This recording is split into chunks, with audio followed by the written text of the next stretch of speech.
딴수이라는 지역은 대만에 관광 오는 여행객들은 반드시 들르는 여행 명소입니다. 여기에는 비싼 호텔도 있지만 저렴한 민박집들도 많습니다. 가격도 저렴하면서 딴수이 강을 한눈에 볼 수 있는 최고의 뷰를 자랑하는 민박집이 있었습니다. 인터넷상의 민박집 평가에서도 최고 등급인 A를 받은 바 있습니다. 하지만 이런 좋은 평가를 받는 민박집의 709호실에는 숨겨진 비밀이 있었습니다. 경찰이 들이닥쳤을 때 이 5평 남짓한 709호실에 무려 5명의 노숙자들이 감금되어 있었습니다. 발견 당시 노숙자들의 몰골은 말이 아니었습니다. 눈도 퀭하고 영양실조에 걸린 것처럼 말라 있었고 온갖 참을 수 없는 불쾌한 냄새로 가득했습니다.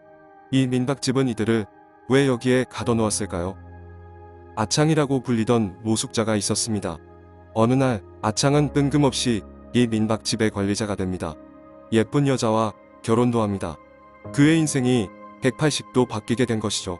그런데 결혼 신고한 지 6개월 뒤 이 민박집의 회사 에어워크샵에 참가했다가 중국의 황산에서 실족사로 사망합니다. 사망보험금은 무려 한화 20억 원이 넘었습니다. 이 워크샵은 말이 회사 워크샵이지 참가한 사람은 고작 3명입니다. 아창과 같은 민박 남자 직원 2명뿐이었습니다. 그곳에서 갑자기 실족사하게 되고 가입한 2개의 여행보험금을 합치면 수령금이 무려 20억 원이 넘었던 것입니다. 그의 사망 소식을 들은 아창의 아버지는 의구심이 생깁니다. 아들은 지적장애가 있었으며 수년간 노숙자 생활을 해왔는데 이런 아들이 갑자기 민박집의 간부가 된 것도 이상하고 해외여행은 웬 말이며 멀쩡하게 생긴 여자가 지적장애가 있는 자기 아들과 결혼까지 했었다고 하니 도저히 믿을 수가 없었습니다. 가이드 말에 의하면 그날 황산의 날씨가 너무 안 좋아서 취소되었는데 그 3명이 맘대로 산에 올라갔다가 일이 난 것이라고 말했습니다. 3명은 산에서 난간에 기대어 사진을 한 장 찍었는데 이 사진이 아창의 마지막 모습이었습니다. 아창이 실족사한 다음날 부인은 급히 중국으로 날아가 처리하였는데 모든 과정에서 부인은 단 한 번도 울지 않았다고 합니다. 그리고 바로 귀국하여 20억 원의 보험금 수령을 신청합니다. 경찰은 조사에 착수하였고 그들로부터 압수한 카메라의 사진에서 이상한 점을 발견합니다. 아창이 추락한 곳의 사진이 추락 전에 이미 찍은 적이 있었고 또 아창이 떨어진 난간을 찍어 놓은 사진들이 여럿 있었습니다. 보통 사람이 떨어졌는데 거기서 카메라 들고 사진을 찍었다는 것이 이해가 되지 않는 행동입니다.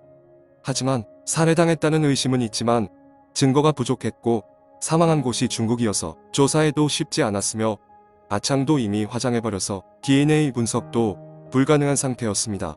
경찰이 조사해보니 아창은 이 민박집의 주인이었을 뿐만 아니라 여러 회사들의 책임 경영자로 되어 있었습니다. 그의 민박집 직원 동료들도 알고 보니 다 노숙자 출신들이었습니다.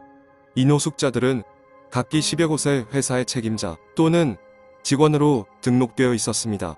이 노숙자들 명의로 수십 장의 신용카드가 있었고 은행 대출권까지 있었습니다.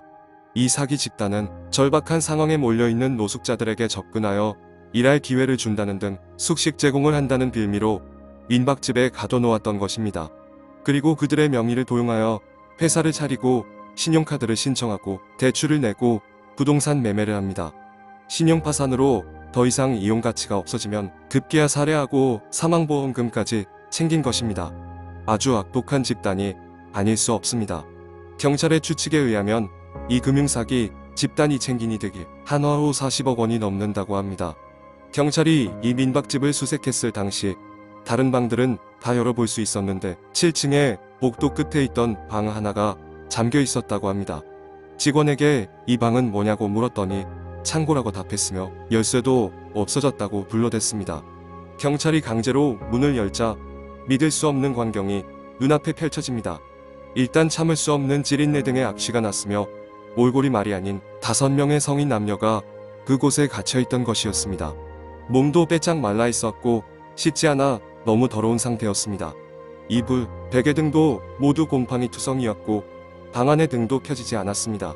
눈빛들도 정상적이지가 않았고 잔뜩 겁에 질려 있었습니다. 경찰이 그동안 뭘 먹고 지냈냐고 묻자 죽 같은 걸 먹었다고 대답합니다. 알고 보니 투숙객들이 남긴 음식물 쓰레기를 섞어서 준 것이었습니다. 가장 오래 갇혀있던 노숙자는 무려 2년이나 있었습니다. 경찰이 이런 열악한 환경에서 도망갈 생각은 못했냐고 묻자 어떤 노숙자는 이렇게 대답합니다.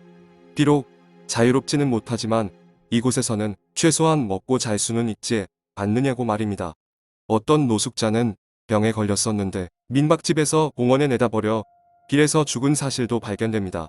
이 악독한 금융사기 집단은 14년간의 긴 법정 공방 끝에 민박집 사장은 최종 14년 유기징역을 받습니다. 아창이 실족사가 아닌 누가 밀어서 살해한 것이라는 사실은 부인의 거짓말 탐지기 조사에서 밝혀져 그녀도 최종 유기징역 8년형에 처해졌습니다. 사회의 약자가 더 이상 악용당하는 일이 없기를 바라며 영상을 마칩니다. 시청해주셔서 정말 감사드립니다.